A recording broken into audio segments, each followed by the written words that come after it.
नहीं प्यारे दोस्तों, जय हिंद, वंदे मातरम, राधे राधे। आज की जो हमारी क्लास है उसमें टॉपिक चल रहा है प्यारे दोस्तों अलंकार।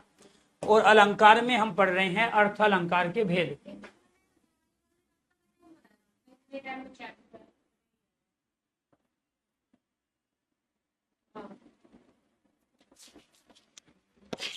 सुबह मॉर्निंग में बताया था 10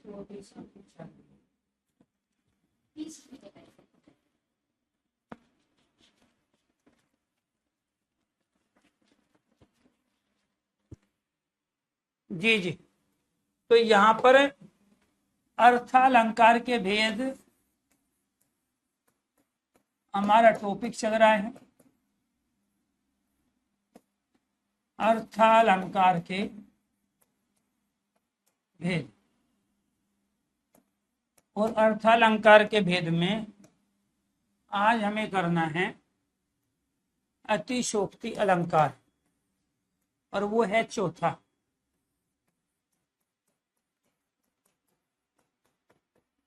अतिशोक्ति अलंकार। अब तक आप अर्थ अलंकार में उपमा, उत्प्रेक्षा, रूपक पढ़ चुके हो, जहां जहां जहां किसी वस्तु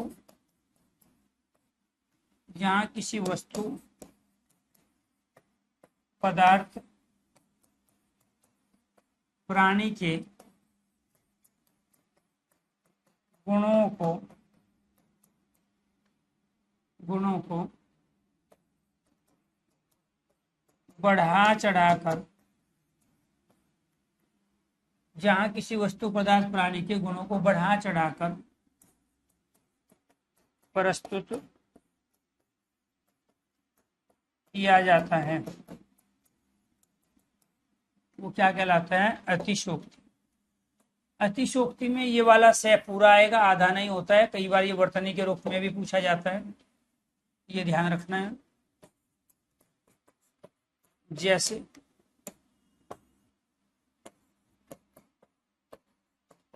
हनुमान की पूंछ में लग न पाई आग। हनुमान की पूंछ में लग न पाई आग, लंका सारी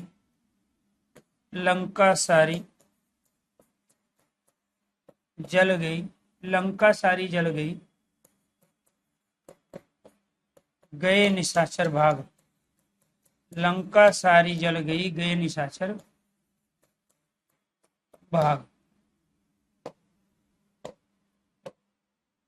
हनुमान की पूंछ में लग न पाई आग, लंका सारी जल गई, गए निशाचर भाग। आगे नदियां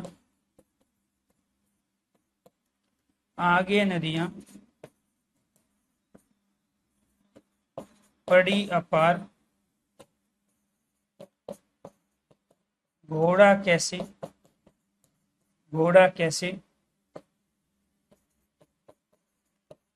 जाए पार। आगे नदियां पड़ी अपार, घोड़ा कैसे जाए पार। राणा ने सोचा, आगे नदियां पड़ी अपार, घोड़ा कैसे जाए पार। राणा ने सोचा इस पार, राणा ने सोचा इस पार। तब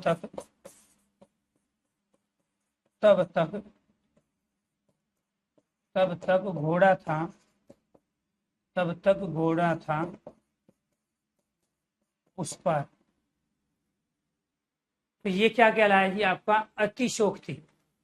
तो यहाँ किसी वस्तु पदार्थ प्राणी के गुणों को बढ़ा चढ़ाकर प्रस्तुत किया जाता है, तो वो क्या कहलाएगा? अतिशोक्ति अलंकार कहलाएगा।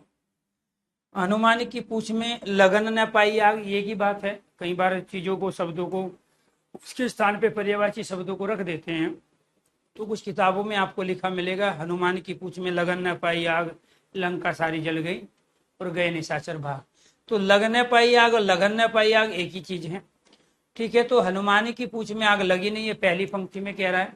और बिना पूंछ में आग लगी, लंका सारी जल गई, सारी लंका भी जला दी, और निशाचर अर्थात राक्षस भी भगा दिए। निशाचर मतलब रात को जागने वाले, और रात को कौन जागता है? राक्षस लोग। आगे नदियां पड़ी अपार, घोड़ा कैसे जाए पार। नदी क्या है? बहुत बड़ी है, ये कह रहा है उसको पार नहीं पाया जा सकता। यहाँ पे हमने जिस शब्द का प्रयोग किया है निशाचर, क्या कहलाता है? रात को विचरण करने वाला, रात को जागने वाला, जो कि राक्षस का पर्यायवाची है। ठीक है, यहाँ क्या कह रहा है? आगे नदियां पड़ी अपार, अपार का मतलब जिसको पार न पाया जाए, जिसके एक तरफ से दूसरे छोर पे, एक किनारे से दूसरे किनारे पे न जाया जा सके, तो वो अपार होता है।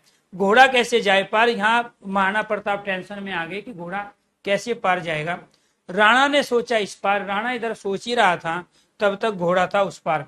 यहाँ हनुमान की वीरता को, हनुमान जी के पराक्रम को जो है बढ़ा चढ़ा के प्रस्तुत किया गया।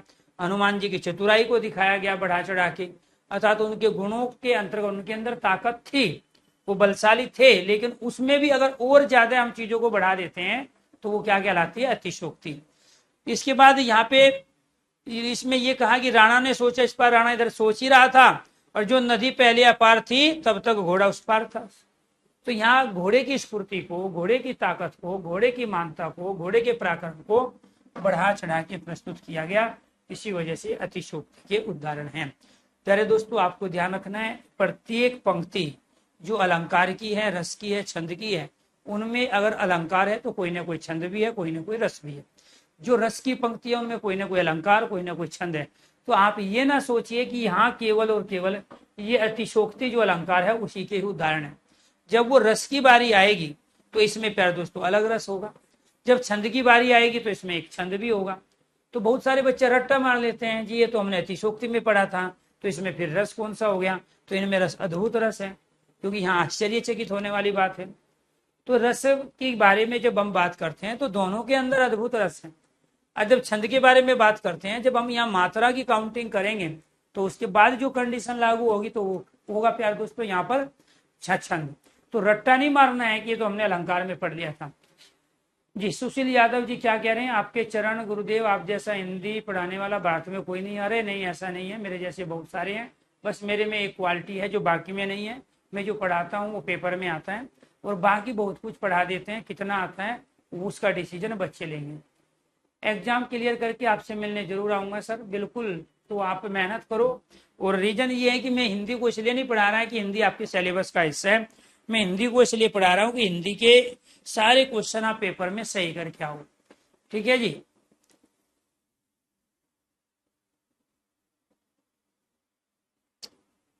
टीचर के दो ही काम होते हैं।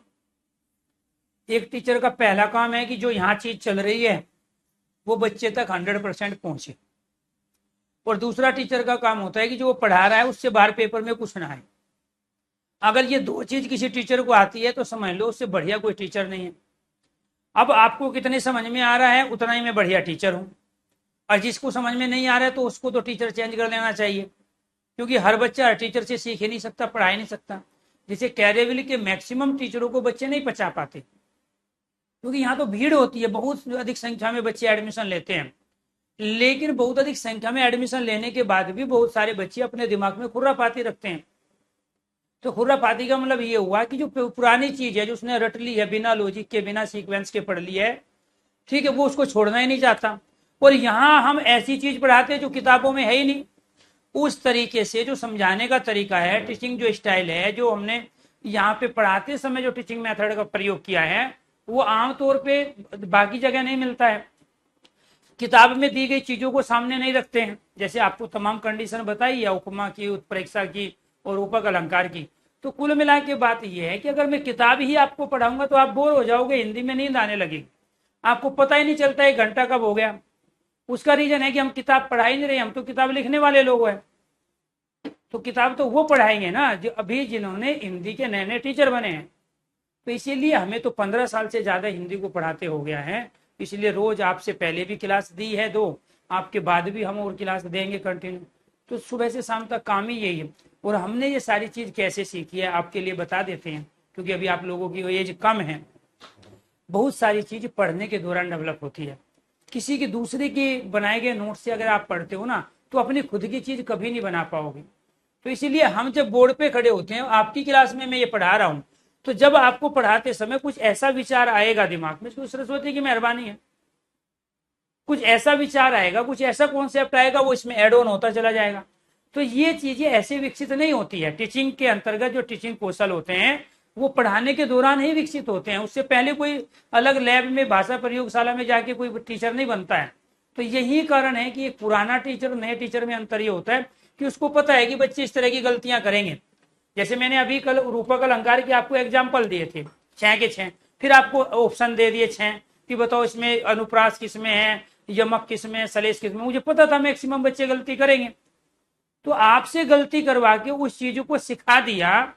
यही एक अनुभवी टीचर और एक नए टीचर में अंतर होता है। या एक दूसरे सब्जेक्ट का टीचर जो हिंदी पढ़ाने लगे तो वो उस लेवल पे चीजों को नहीं ले जाएगा, वो 2 4 10 टॉपिक करा देगा, अच्छे से समझा देगा, आपको मजा आएगा, लेकिन पूरा सिलेबस नहीं पढ़ा सकता और उस लेवल पे नहीं पढ़ा सकता जिस लेवल की आपको आवश्यकता है और जहां से आपकी परीक्षाओं में क्वेश्चन मिले। तो इन दोनों के अंदर क्या था जी, अतिशोक्ति अलंकार था और अद्भुत रस था। अद्भुत रस है। अद्भुत रस कहाँ होता है, जहां विस्मय आश्चर्य है, कल्पना से परे की बात हो, असंभव कार्य को संभव करके दिखाया जाए, जहां चमत्कारिक घटना हो। तो इन दोनों में चमत्कारिक घटना है, कल्पना से परे कार्य है, बिना पूछ में आग लगे सारी लंका जला दी। तो रस की दृष्टि से अद्भुत और अलंकार की दृष्टि से अतिशोक्ति अलंकार। इनके अलावा भी हो सकता है। इसके बाद है विरोधाभास। क्या है जी, विरोधाभास अलंकार। कहाँ होगा जी विरोधाभास अलंकार, जहां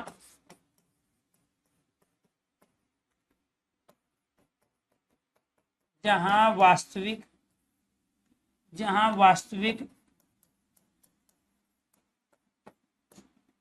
वास्तविक विरोध न होकर,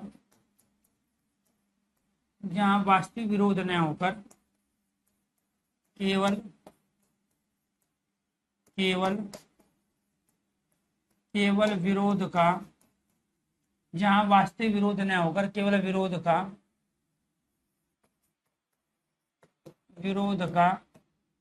आभास हो। विरोध का आभास, आभास का मतलब दिखावा हो, ठीक है। जहां वास्तविक विरोध ना होके केवल विरोध का आभास हो। दूसरा, जहां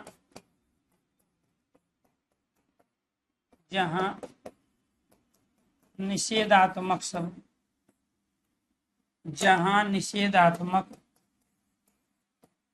निषेधात्मक शब्द न, ना, नी, नहीं, मत। जहां निषेधात्मक शब्द न, ना, नी, नहीं, मत, मना करना।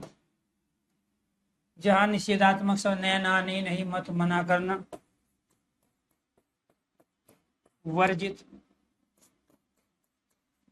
वर्जित निषेध, वर्जित निषेध आदि का प्रयोग, निषेध आदि का प्रयोग हो, वो क्या कहलाता है, जहां केवल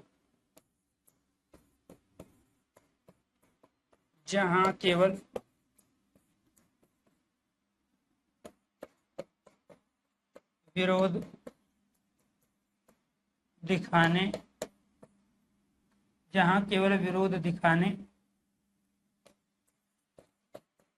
डराने के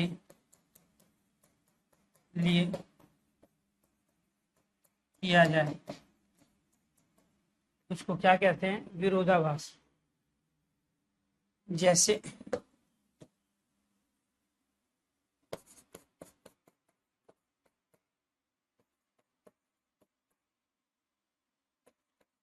जब से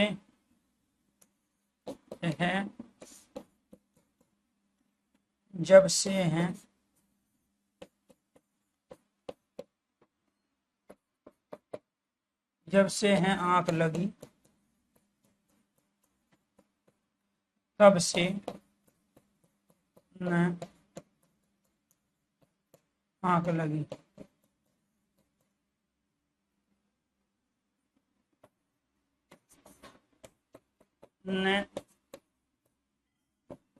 न खुद सोया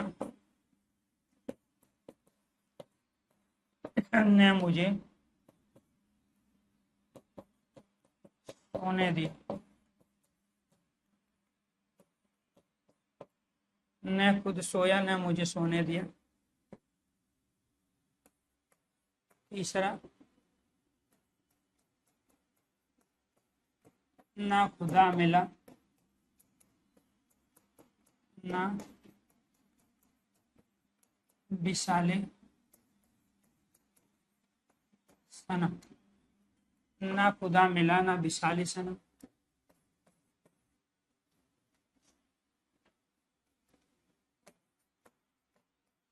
यहाँ पेशाब करना सख्त मना है।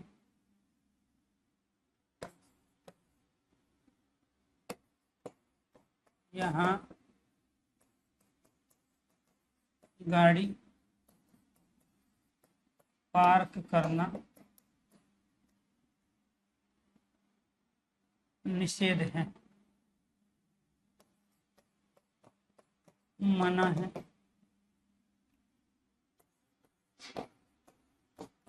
यहाँ से प्रवेश निषेध है।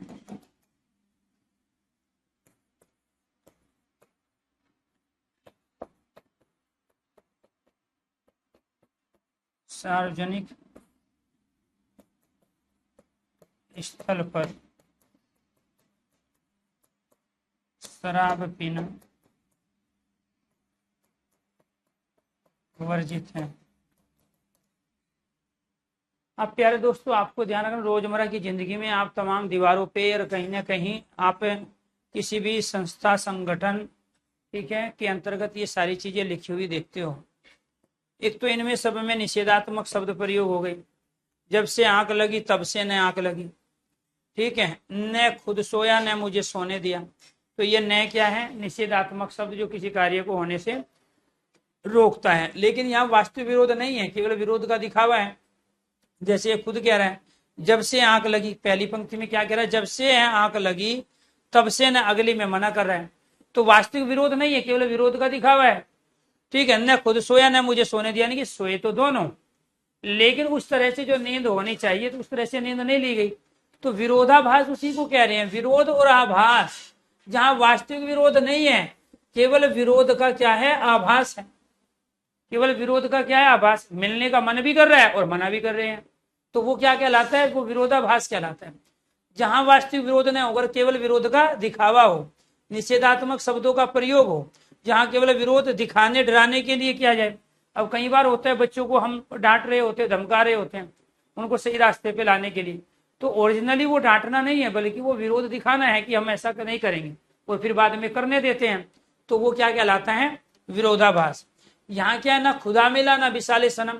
एक तो इसमें निषेधात्मक शब्दों का प्रयोग हुआ है ना, इसमें यहाँ निषेधात्मक शब्द ये है, इसमें निषेधात्मक शब्द ये है।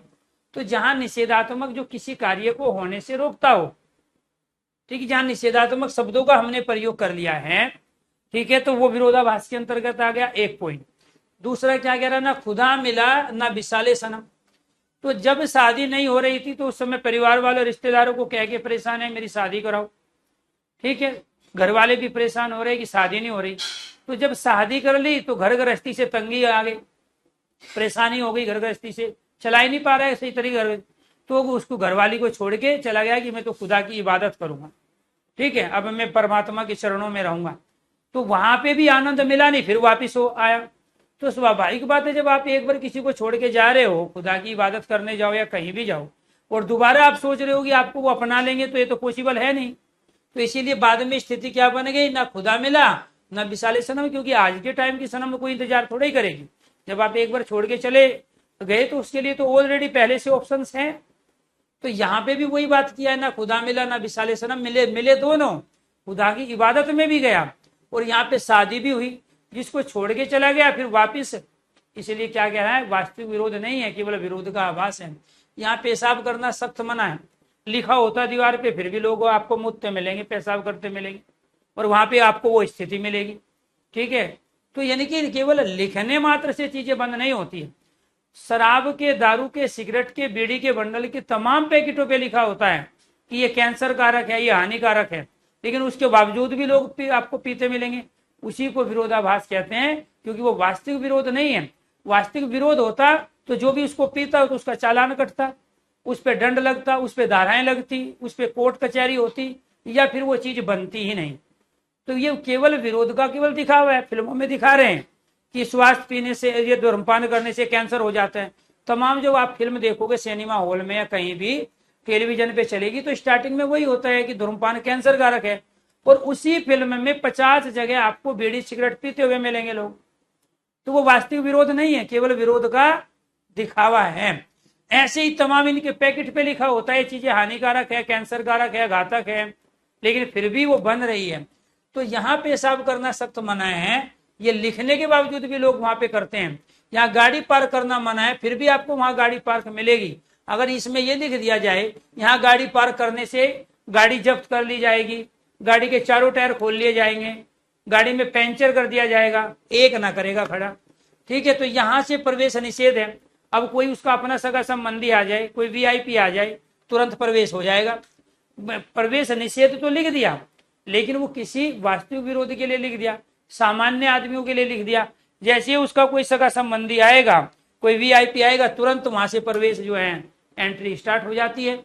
सार्वजनिक स्थल पर शराब पीना वर्जित है, लेकिन फिर भी लोग सार्वजनिक स्थल पर शराब पीते हुए मिलेंगे आपको।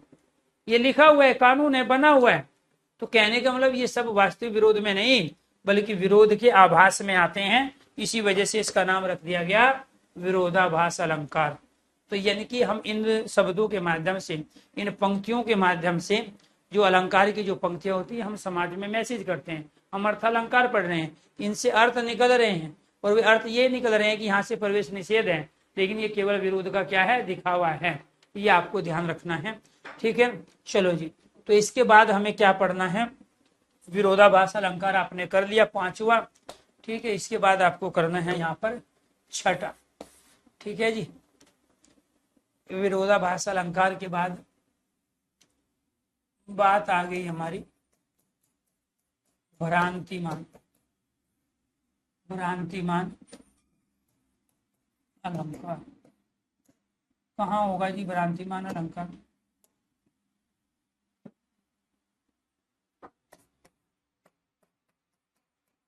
जिस मुक्ति या, अगर यहाँ तक चीजें क्लियर हो गई हो, आपको ये चीजें समझ में आ गई हो, विरोधाभास अलंकार भी और अतिशोक्ति भी, तो एक बार सारे स्टूडेंट ओके कीजिए, यस कीजिए। ठीक है, चलो जी। भ्रांतिमान अलंकार जिस पंक्ति या वाक्य, जिस पंक्ति या वाक्य में, जिस पंक्ति या वाक्य में भ्रम, जिस पंक्ति या वाक्य में भ्रम, भ्रांति समझकर, समझाकर, जिस पंक्ति या वाक्य में भ्रम भ्रांति समझकर, समझाकर, समझी और समझावा, समझी और समझावा शब्दों का प्रयोग हो, शब्दों का प्रयोग हो, वो क्या कहलाता है, वो कहलाता है भ्रांतिमान अलंकार। क्या कहलाता है, भ्रांतिमान अलंकार। दूसरा, जहां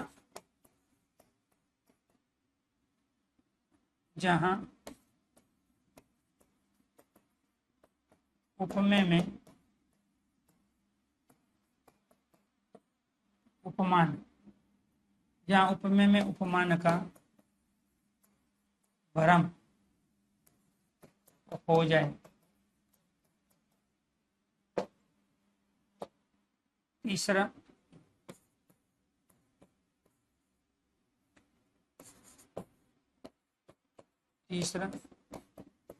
जहां जहां एक वस्तु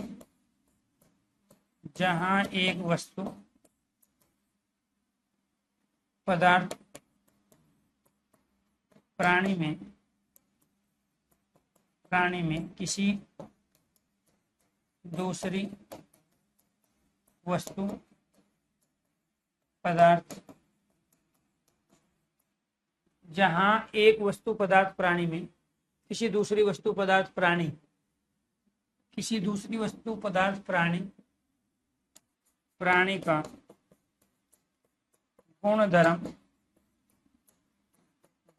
जाति रंग रूप आकार के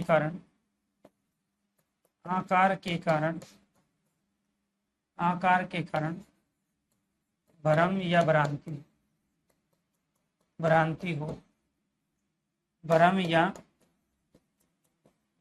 हो, वो क्या कहलाता है?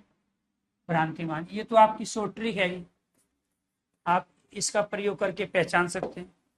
जैसे इधर शॉर्ट ट्रिक क्या थी आपकी?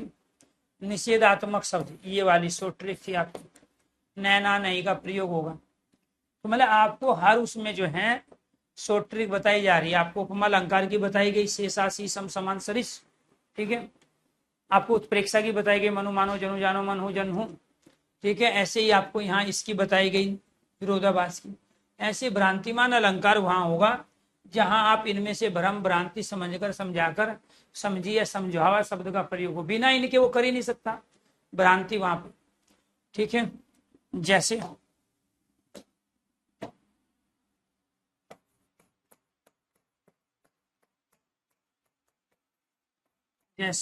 नाक का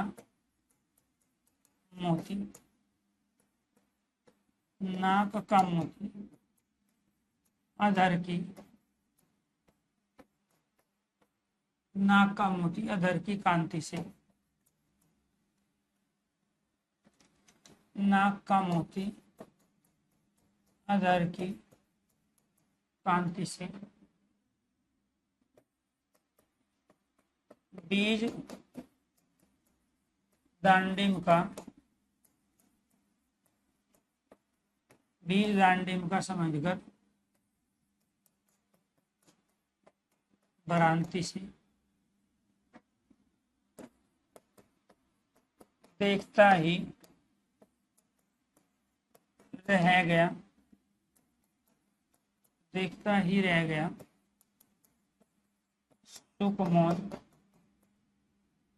सुखमोन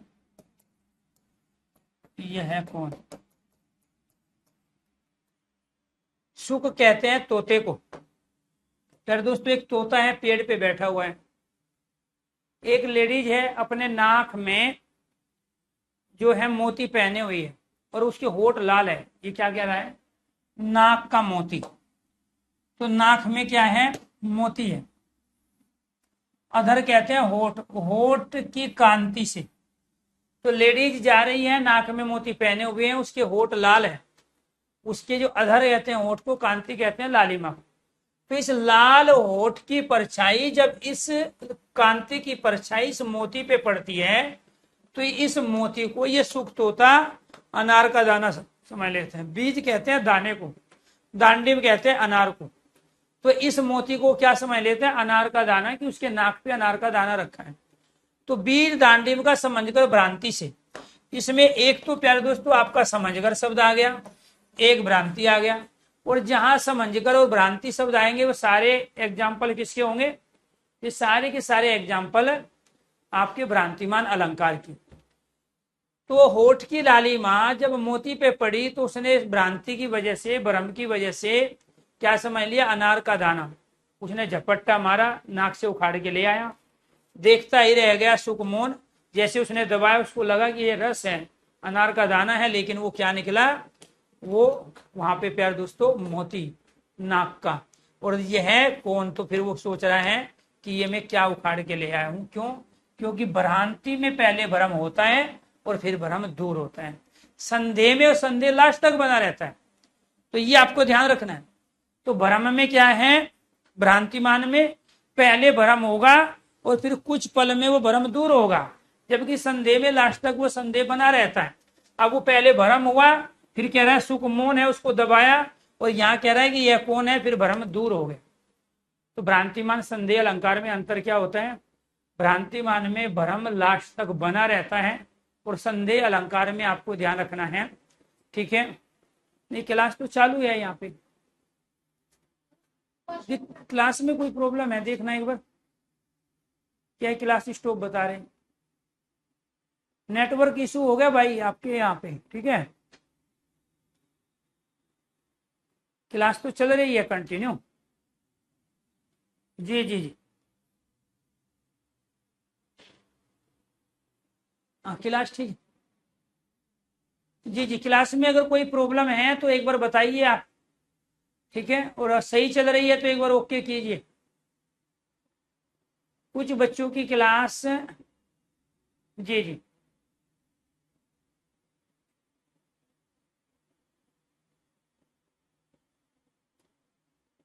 हाँ नेटवर्क प्रॉब्लम, ठीक है, हाँ एरिया वाइज नेटवर्क प्रॉब्लम है, आजकल चल ही रहा है। 4G से 5G में कन्वर्ट करने के लिए तमाम जगह टावर चेंज हो रहे हैं। ठीक है,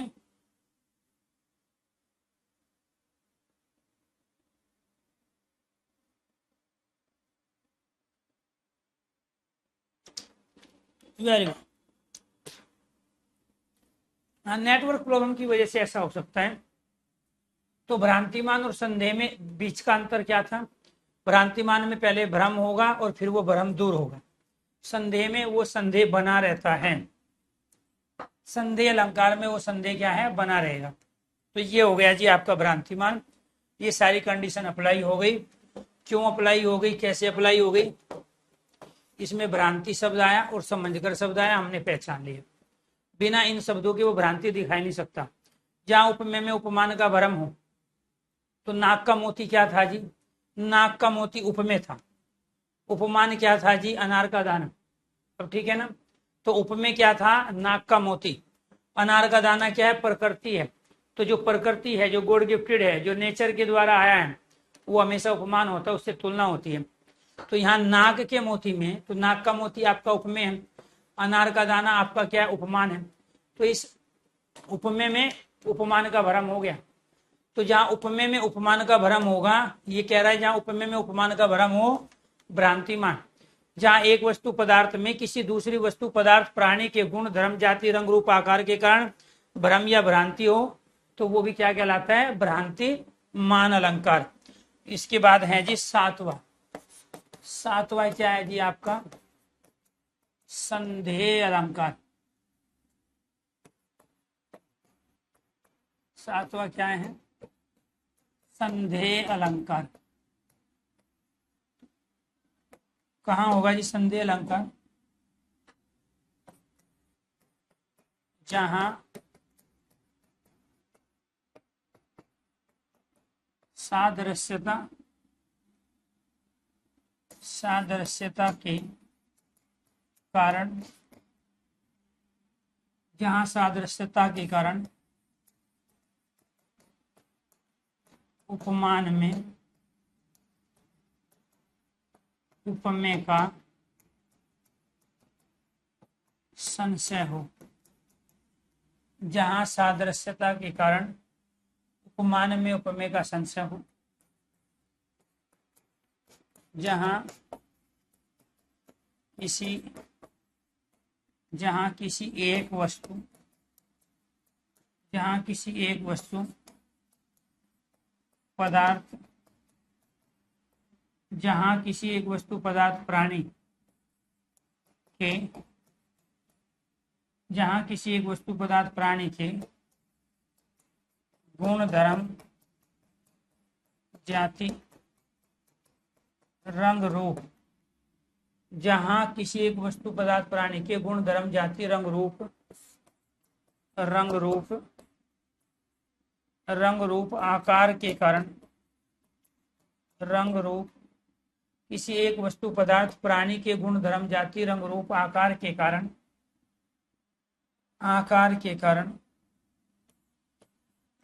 उसमें दूसरी वस्तु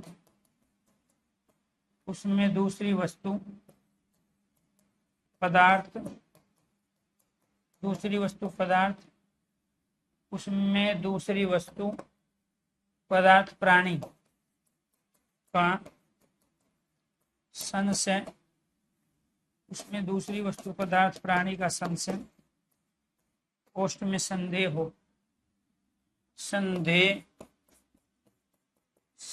हो जाए तो क्या कहलाएगा? संदेह अलंकार। सोट्रिक क्या है? जिस वाक्य या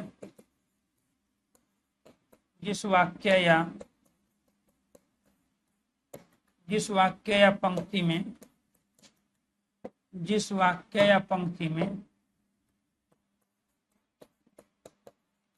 की या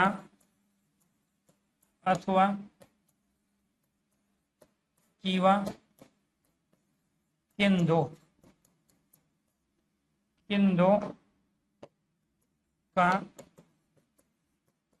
किन दो का प्रयोग हो।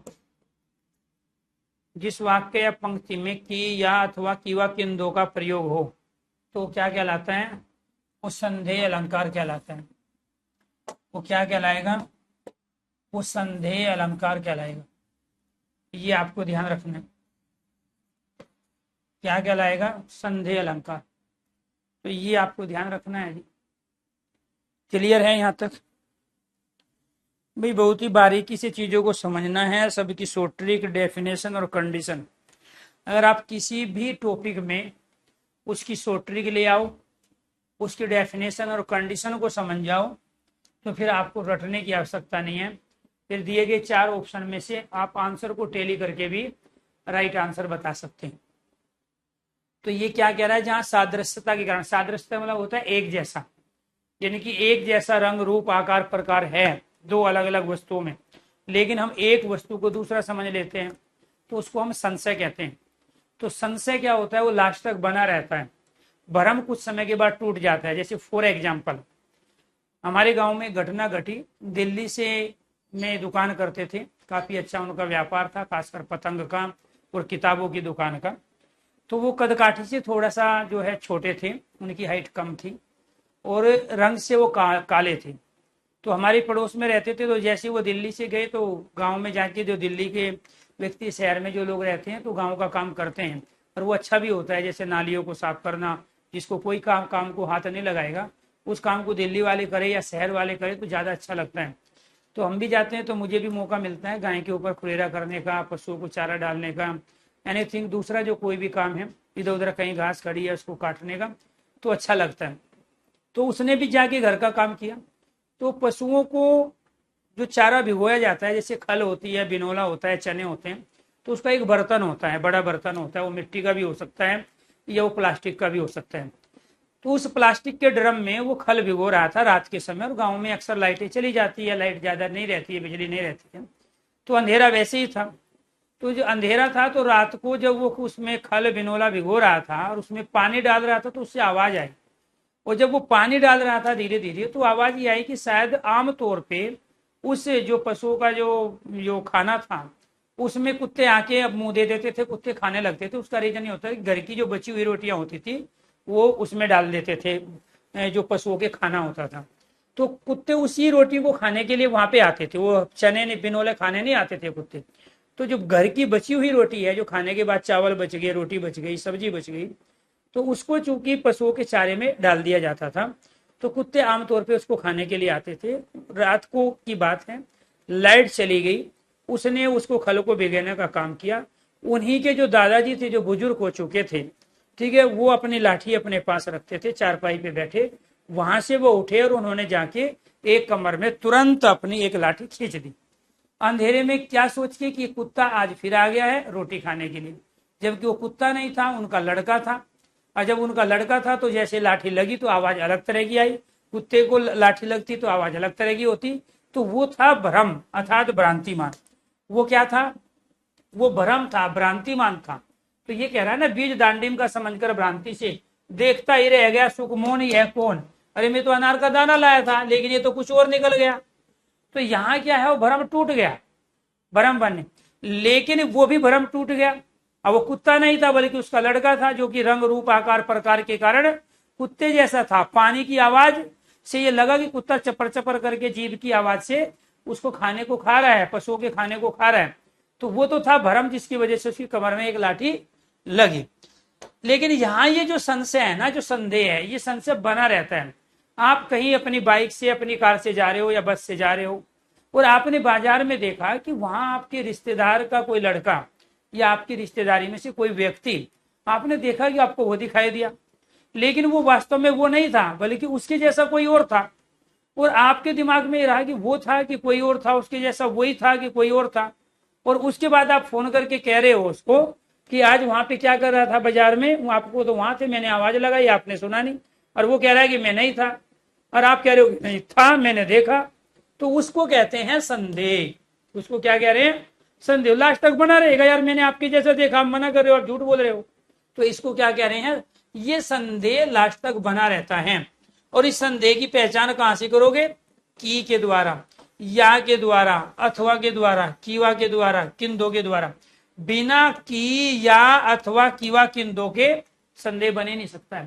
तो इसीलिए आप इस शॉर्ट ट्रिक का प्रयोग करोगे, इस डेफिनेशन को अप्लाई करोगे और कंडीशन से अपनी समझ बनाओगे कि जहां सादृश्यता के कारण उपमान में उपमेय का संशय हो, जहां किसी एक वस्तु पदार्थ प्राणी के गुण धर्म जाति रंग रूप आकार के कारण उसमें दूसरी वस्तु पदार्थ प्राणी का संशय संदेह हो जाए, तो वो क्या कहलाता है? संदेह अलंकार कहलाता है। जैसे ये है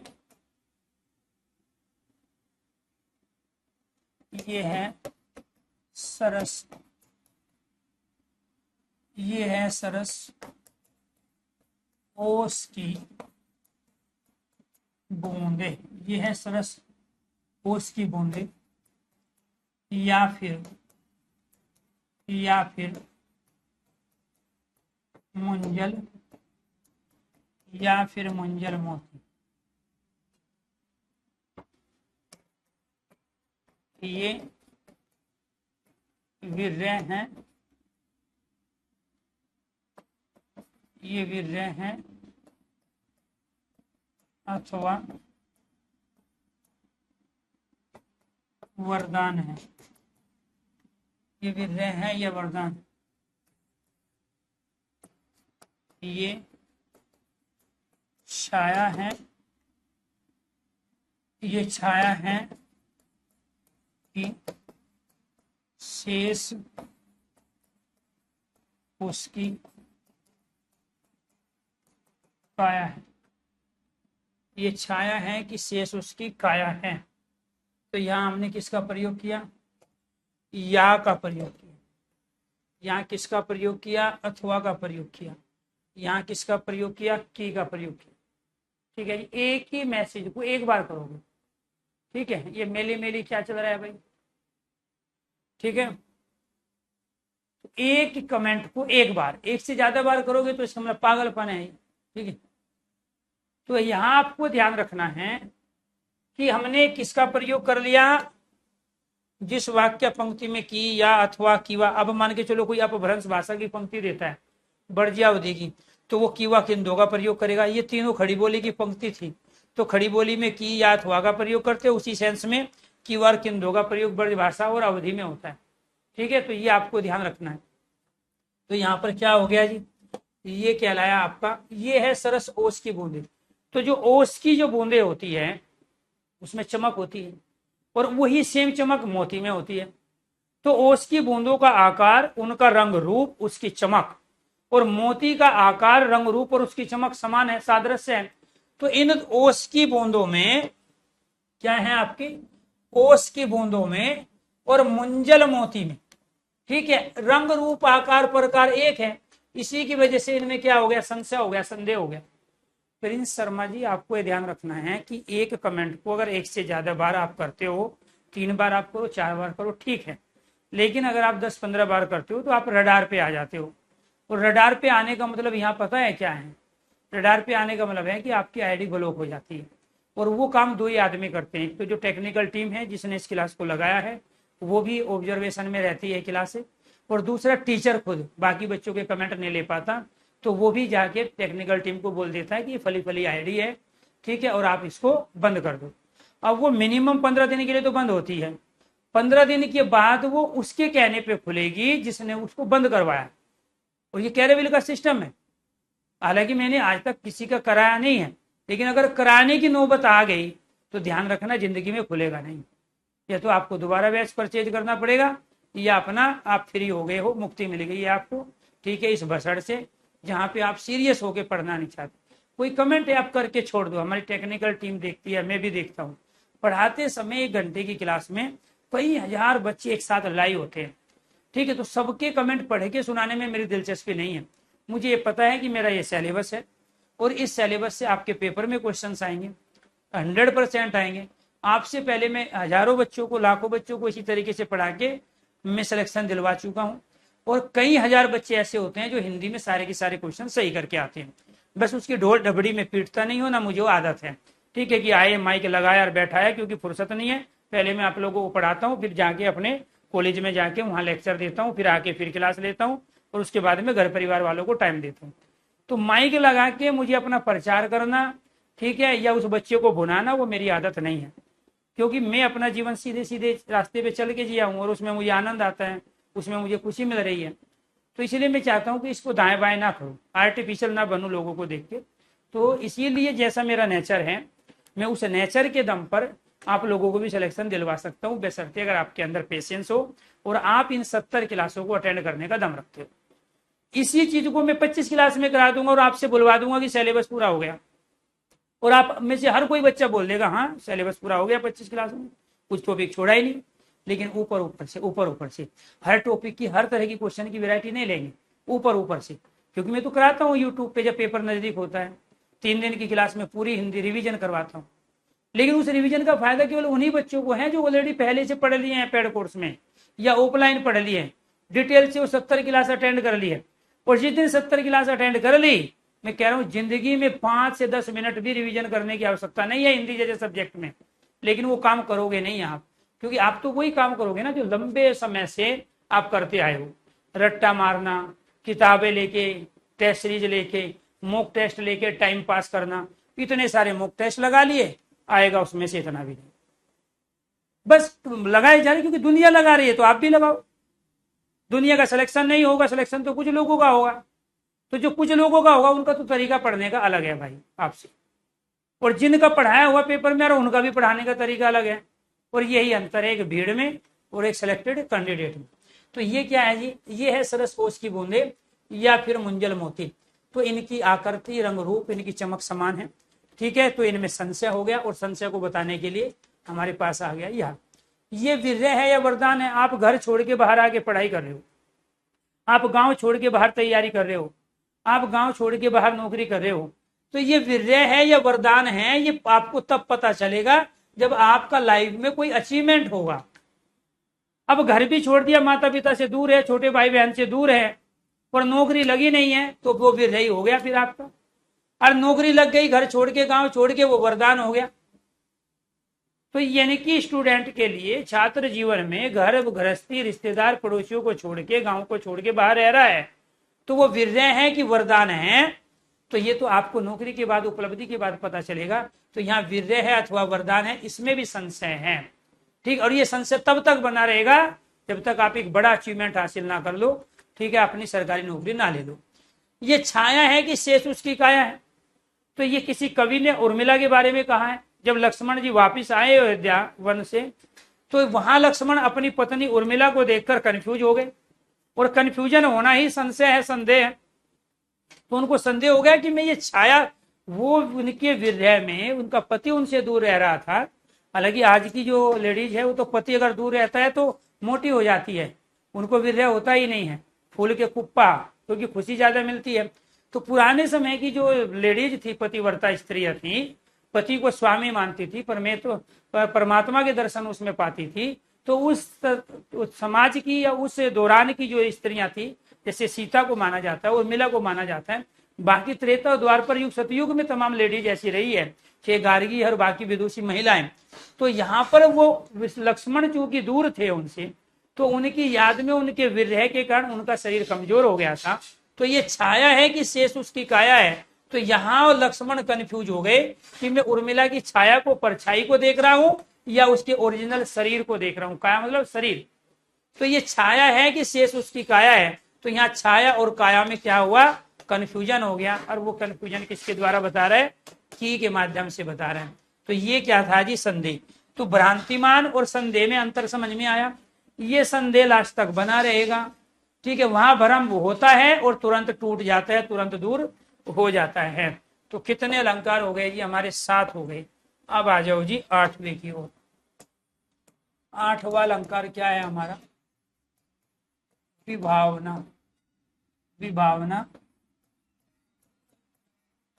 अलंकार। भाई आप में से कई बच्चे ना मेरी बात का बुरा मानते हैं और कुछ वो कहना चाहते हैं, और पढ़ती हुई क्लास में मेरा ध्यान पढ़ाने पे होता है। 9891550539। ठीक है, मैं बहुतों का बड़ा भाई हूँ, ठीक है। कुछ का मैं शिक्षक हूँ और कुछ का मैं छोटा भाई हो सकता हूँ। ये मेरा व्हाट्सएप नंबर भी है, कॉलिंग का नंबर है। इस पे भी शर्त यही है कि आप मैसेज 2 करो, 3 करो, 4 करो, 50 मैसेज मत छोड़ना। आप वॉइस मैसेज भी छोड़ सकते हो, आप मैसेज को टाइप करके भी छोड़ सकते हो।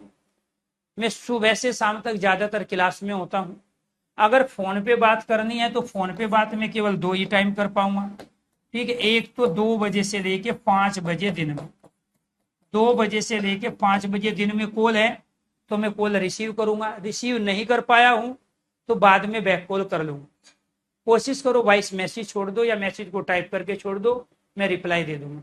अगर आपके किसी के यहाँ कमेंट आते हैं और मेरे से वो कमेंट मान के चला जाता है, क्योंकि बहुत सारे बच्चे एक साथ कमेंट करते हैं, इसी वजह से कई बार बच्चों को एक साथ 50-50 कमेंट करने पड़ते हैं कि सर मेरा कमेंट देख ले। अगर उसको ज्यादा दिक्कत है, वो बात करना चाह रहे हैं या कुछ अपनी बात बताना चाह रहे हैं, तो ये मेरा पर्सनल नंबर है, आप इस पर 2 से 5 कॉल करके छोड़ सकते हैं। कंटिन्यू बजाओगे तो सीधे ब्लॉक, 3 से ज्यादा कमेंट, 3 से ज्यादा कॉल करने का मतलब है आईडी ब्लॉक और इधर नंबर ब्लॉक। क्योंकि मैं ना भसुड़ी करता हूँ जीवन में, ना किसी को भसुड़ी देता हूँ। तो इसलिए आपसे रिक्वेस्ट है, आपकी तमाम दुविधाओं और तमाम समस्याओं को मैं हल अपने तरीके से कोशिश करूंगा, जो मेरी कैपेसिटी है करने की, ठीक है जी। लेकिन आपको पेशेंस रखना पड़ेगा। एक सभ्य समाज में एक सभ्य नागरिक से मेरी बात हो, मुझे भी एक अच्छा लगेगा। इस चीज का आपको थोड़ा ख्याल रखना है, ठीक है। तो यहाँ पे 5 से 2 बजे मैं अपनी ड्यूटी पे होता हूँ और उस समय मैं फ्री होता हूँ, क्योंकि वहां मुझे 3 ही लेक्चर लेने होते हैं, कभी कभी 4 हो जाते हैं, ठीक है। तो उसमें चूंकि मेरे पास टाइम रहता है, मैं वहां भी अपने दूसरे साथियों से बात करता रहता हूँ जो लेक्चर है। तो उनसे बात ना करके आपसे बात कर लेंगे तो आप भी साथी हो। तो इसीलिए एक रास्ता तो हमारे पास ये है, उन बच्चों के लिए जो बहुत ज्यादा कमेंट करते हैं या उनके कमेंट नहीं लिए जाते हैं, ठीक है जी। ये आप नोट कर लेना। अब पढ़ लो आप विभावना अलंकार। चलो जी, अब आ जाते हैं ये। अब समस्या क्या क्या है, देखो मैंने नंबर दे दिया। अब नंबर देंगे, कोई करेगा रात के 12 बजे, कोई करेगा 1:30 बजे, कोई करेगा 11 बजे। टीचर खाना खा रहा है, दे दनादन कॉल। टीचर ने लोकेशन लगाई हुई है, उसको कहीं नई जगह पहुंचना है, उसने मैप लगाई है, गूगल की लोकेशन लगाई है, दे दनादन कॉल, अभी कॉल करो। चाहे जिस रास्ते पे मुझे जाना है लोकेशन देख के फोन की, मैं किसी दूसरे रास्ते पे चला जाऊं, मतलब नहीं, बस अपना है, फोन उठाना चाहिए। टीचर तो कॉल किया जाएगा, ये पता ही नहीं कि सुबह से 7 बजे से लेकर 12 बजे कंटिन्यू क्लास होती है। फिर जब ड्यूटी पे जाते हैं वहां क्लास होती है, ड्यूटी से वापस आते हैं वहां क्लास। तो इसीलिए मैं आपकी हर समस्या को सुलझाना चाहता हूँ, लेकिन अपने तरीकों से, आपके तरीके से नहीं। इसीलिए आपसे रिक्वेस्ट है, गुजारिश है, आपकी दिक्कत कब दूर होगी? आपकी दिक्कत दूर होगी तब जब आपको नौकरी मिलेगी। नौकरी आपको कैसे मिलेगी? जब आप 70 क्लास अटेंड करोगे, पेशेंस रखोगे, 100 घंटे मुझे हिंदी के रूप में दो। न तो आपने मुझे 100 घंटे दी, ना आपके अंदर पेशेंस है, ना आपकी 70 क्लासें हुई, ठीक है। तो इसका मतलब ये हुआ कि आप पेशेंस खो बैठे हो। क्योंकि आप मेरे से पूछोगे क्या? पढ़ाई लिखाई के बारे में, भर्ती के बारे में, सिलेबस के बारे में, नोटिफिकेशन के बारे में, पद के बारे में, कहीं कोई दिक्कत हो रही है तो उसके बारे में पूछोगे। और वो सारी चीजें आपको पता कब चलेगी? जब आप ये सारे के सारे धीरे धीरे सीक्वेंस में चीजें लेके आओगे। तो विभावना अलंकार क्या है जी? विभावना अलंकार होता है जहां बिना कारण के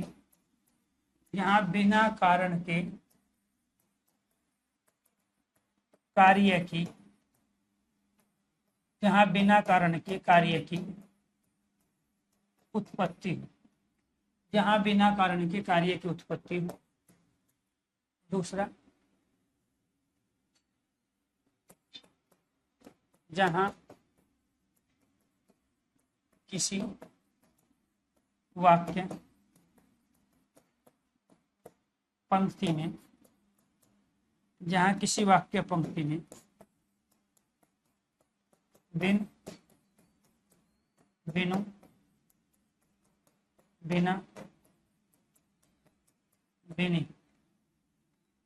बिनी का प्रयोग हो। बिना कारण के कार्य की सिद्धि।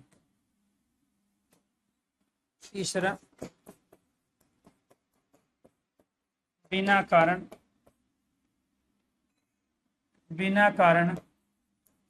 के कार्य की सिद्धि हो। बादल होना और बारिश हो रही हो, फार्म भरा नहीं था, पेपर दिया नहीं था और सिलेक्शन हो जाए, तो बिना कारण के कार्य की उत्पत्ति क्या कहलाता है? विभावना। जैसे बिनु पग चले सुने बिनु काना। बिना कर कहते हैं हाथ को। बिना कर्म करे विधि नाना। इसमें किसका प्रयोग हुआ? बिनु का। बिना इन सब के, बिना बिन के, बिनु बिना बिनी के वो विभावना अलंकार ला ही नहीं सकता। तो ये आपको ध्यान रखना है। ऐसे ही दूसरा एग्जाम्पल, निंदक नेरे राखिए आंगन कुटी। निंदक नेरे राखी आंगन कुटी। निंदक नेरे राखिए आंगन कुटी छवाए। बिन पानी निंदक नेरे राखी आंगन कुटी छवाए। बिन पानी साबुन के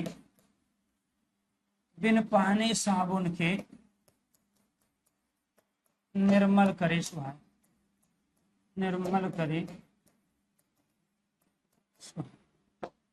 तो यहाँ पर क्या है?